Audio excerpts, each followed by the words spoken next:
Mesdames et messieurs, chers amis, donc le professeur Christian Trépeau, co-président du congrès avec le professeur O'Brien qui a fait donc l'inauguration du colloque, va nous dire quelques mots avant de sauter dans son taxi pour regagner Lyon.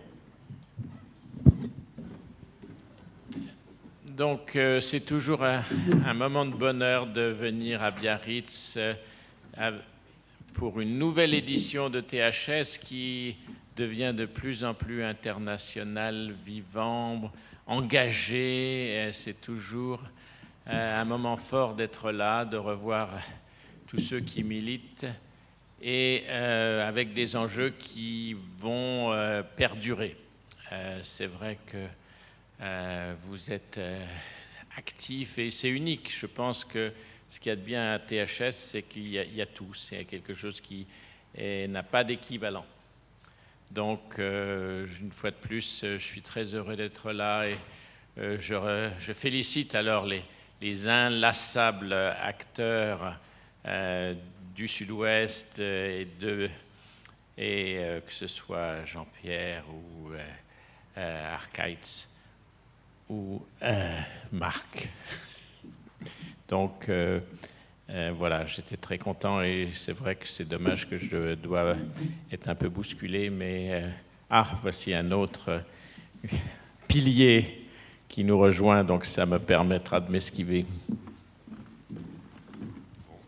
Donc, merci Christian, et puis à bientôt pour de nouvelles aventures. Puisque je crois que le succès de ce THS va permettre bien la poursuite dans 2 ans, peut-être plus tôt, dans un an à Barcelone, nous verrons.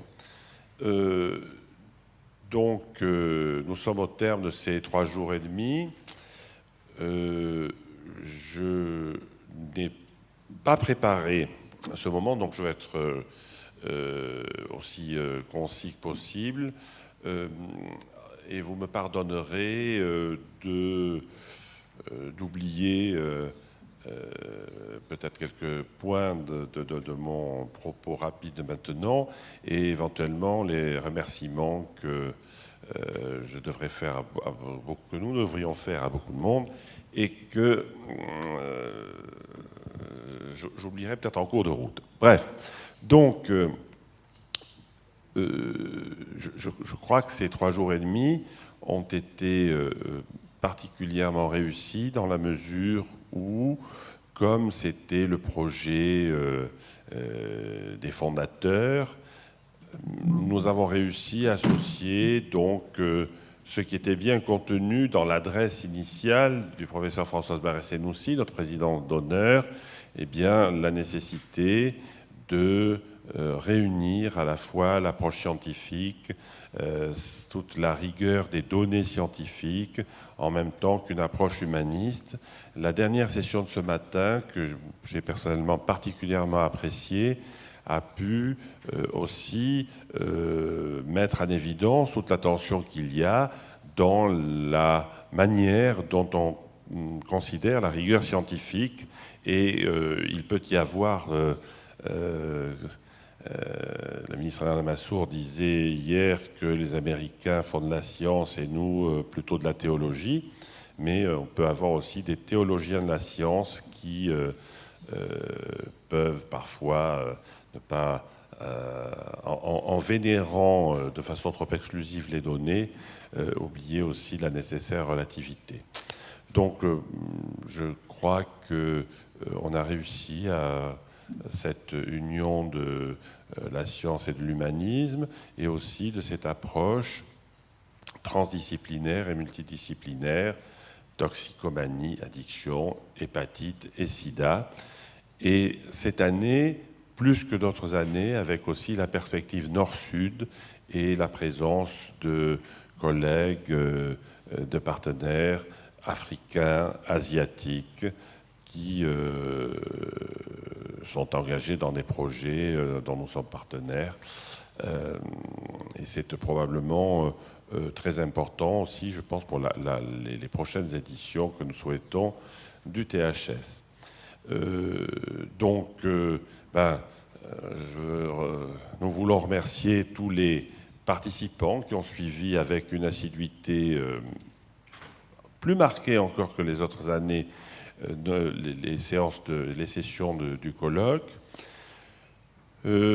Bien sûr, tous les orateurs qui sont venus au prix d'efforts, d'agenda, de kilomètres, je ne vais pas tous les citer car il y en avait près de 100, mais parmi ceux que je ne peux pas ne pas saluer, remercier et prendre rendez-vous pour le prochain THS, il y a bien sûr Mary Jean Creek qui apporte son poids scientifique, son énergie et son amitié à notre équipe et qui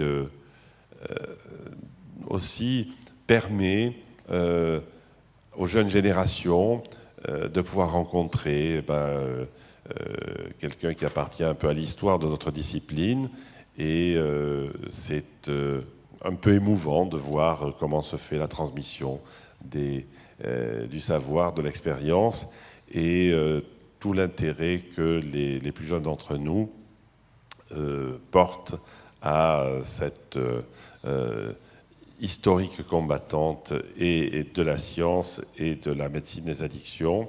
Donc merci Mary Jean et puis merci à Bob qui aussi dans la partie donc, des hépatites a participé au lien entre Rockefeller et la France à travers aussi Christian Trépeau qui vient de nous quitter. Donc merci à tous les orateurs. J'ai donc procédé au remerciement institutionnel à l'inauguration du colloque. Je n'avais pas remercié d'autres partenaires, et en particulier nos partenaires de l'industrie pharmaceutique qui ont été des partenaires d'une solidité et d'une loyauté qui est tout à fait exemplaire, dans une relation tout à fait transparente, rendue facile parce que je l'ai rappelé, nous sommes essentiellement financés par les collectivités territoriales. C'est à peu près unique, ou en tout cas rarissime, dans les colloques scientifiques et médicaux, dans notre pays en tout cas, qui tous proclament avec force l'indépendance et l'absence de conflit d'intérêts, mais il n'y a pas qu'avec l'industrie pharmaceutique qu'on peut avoir des conflits d'intérêts. Il y a des conflits d'intérêts idéologiques, politiques. Je pense qu'il serait important de déclarer, par exemple, son appartenance à l'Église de Scientologie. Je pense que ça pourrait constituer, ça constitue à mes yeux un conflit d'intérêts majeur qui, aux États-Unis d'Amérique, a considérablement freiné les travaux du DSM-5. Je pense que Marc Auriacombe connaît bien cette affaire-là. Donc pour dire qu'il n'y a pas que l'industrie pharmaceutique qui puisse être à l'origine de conflits d'intérêts, il peut y avoir aussi des conflits d'intérêts idéologiques, philosophiques ou d'appartenance à des groupes, à des lobbies, qu'ils soient industriels, qu'ils soient idéologiques ou qu'ils soient psychanalytiques, par exemple. Il n'y a pas donc de conflit d'intérêts qu'avec l'industrie pharmaceutique. C'est ce que je souhaite rappeler. Donc je veux remercier nos partenaires de l'industrie pharmaceutique pour leur soutien, leur loyauté. Je veux remercier particulièrement parce qu'ils ont permis... je veux remercier tout particulièrement le laboratoire Reckitt-Benckiser qui a permis à un nombre de participants, un nombre important de participants, d'assister à ces journées. Et je pense qu'il est de notre devoir de les remercier, d'avoir aussi accepté cette règle du jeu, de ne pas intervenir, car c'était contractuel, mais le contrat était respecté officiellement comme officieusement, ce qui n'est pas toujours le cas. Ça peut être l'officiel et l'officieux dans notre pays. Et donc notre comité scientifique, sous la houlette de Marc Auriacombe, et avec l'attention vigilante de Jean-Jacques Desglon, président de la Société européenne de toxicomanie et hépatite sida, a été totalement indépendant dans l'organisation du programme scientifique de ces journées. Enfin, c'est vous qui en êtes juge, et nous verrons bien si votre opinion s'est forgée et amène à continuer votre intérêt, votre assiduité pour notre manifestation. Voilà, je ne vais pas remercier toutes, en particulier dans l'équipe de BICIA, celles et ceux, et puis certaines et certains, plus que d'autres qui se reconnaîtront. Je ne vais pas citer de nom parce que nous en oublierions, et donc ça serait malvenu. Et tous ceux qui donc ont participé à la réussite de ces journées. Et je souhaite remercier d'une façon particulière des voix que vous connaissez bien maintenant, en termes de ces 3 jours et demi, mais dont vous ne connaissez pas les visages, et qui sont les traductrices et traducteurs qui ont fait un travail d'une qualité exceptionnelle, avec un professionnalisme qui est allé au-delà du professionnalisme, en nous accompagnant dans tous nos débordements d'horaires, bien au-delà des contrats qui avaient été signés. Et je veux vraiment les remercier et les féliciter avec émotion. Bravo.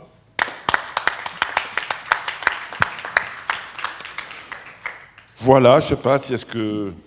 Je crois qu'il fallait annoncer... oui, alors, lors du dernier THS, le laboratoire Reckitt Benckiser avait proposé des bourses de recherche.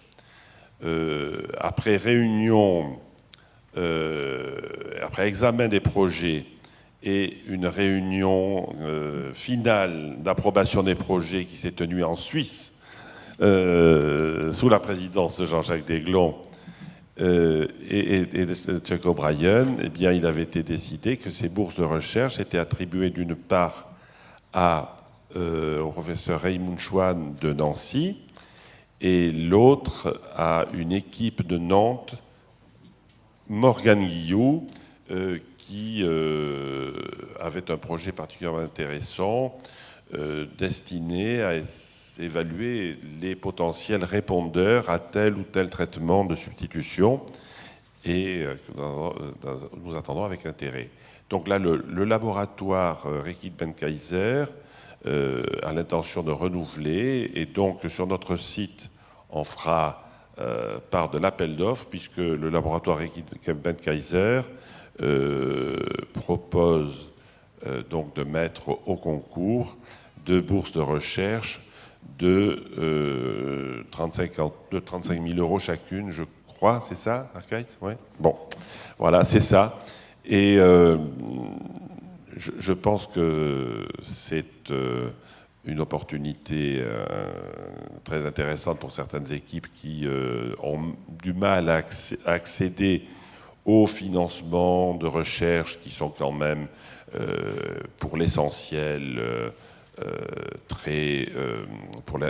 pour l'essentiel, j'allais dire confisqué, c'est un mot qui est un jugement de valeur, mais en tout cas qui est très limité dans ceux qui peuvent y avoir accès. Donc il est intéressant que des équipes peut-être moins institutionnelles, plus jeunes, qui n'ont pas tout leur galon, puissent accéder à ce type de possibilités de recherche. Et donc tout cela sera mis en ligne sur notre site. Est-ce que Jean-Jacques, tu veux dire quelque chose ? Je vais surtout te remercier, et Arcade et toute ton équipe, parce que c'était vraiment une organisation superbe. Ça fait maintenant que je suis à la retraite, j'ai des dizaines de congrès, je trouve que ce lieu est un des meilleurs au niveau du confort d'audition, de la qualité des traducteurs. Et cette année particulièrement, j'ai trouvé un grand intérêt scientifique dans la plupart des présentations. J'ai encore appris pas mal de choses. Donc je ne fais que te féliciter et me réjouir, si c'est possible, d'organiser dans 2 ans la suite. Très bien. Eh bien, écoutez, merci beaucoup. À dans 2 ans, et peut-être dans 1 an à Barcelone, mais en tout cas, dans 2 ans, à Biarritz. Et bon retour. Et nous espérons que vous avez été intéressés par la science, mais que, du point de vue de la convivialité et des relations humaines, ça a été aussi un moment agréable pour vous. Merci et bon retour.